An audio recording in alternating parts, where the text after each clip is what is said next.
So this is now Rousseau's pupil Emile, the ideal pupil that he has raised with a kind of ideal education. If the first sight that strikes him is an object of sadness, the first return to himself is a sentiment of pleasure. In seeing how many ills he is exempt from, he feels himself to be happier than he had thought he was.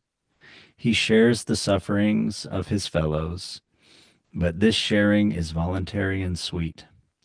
At the same time, he enjoys both the pity he has for their ills and the happiness that exempts him from those ills.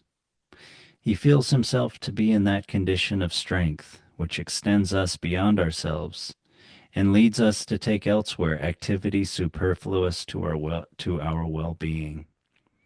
To pity another's misfortune, one doubtless needs to know it, but one does not need to feel it. So that's kind of against empathy, right? When one has suffered or fears suffering, one pities those who suffer. But when one is suffering, one pities only oneself.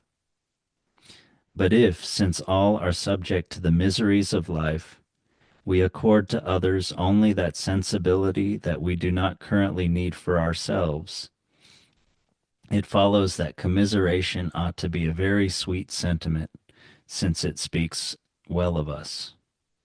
A hard man, on the contrary, is always unhappy, for the condition of his heart leaves him no superabundant sensibility he can afford to the suffering of others.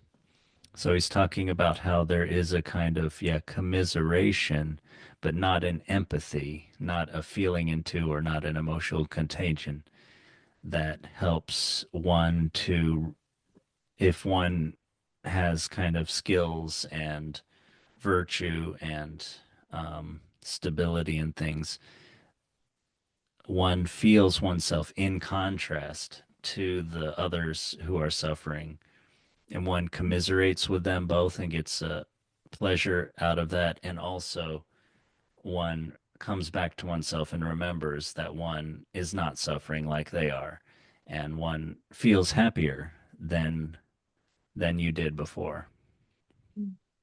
So this is how you can kind of, it seems like a grounded way to talk about, having compassion for others while being happy oneself.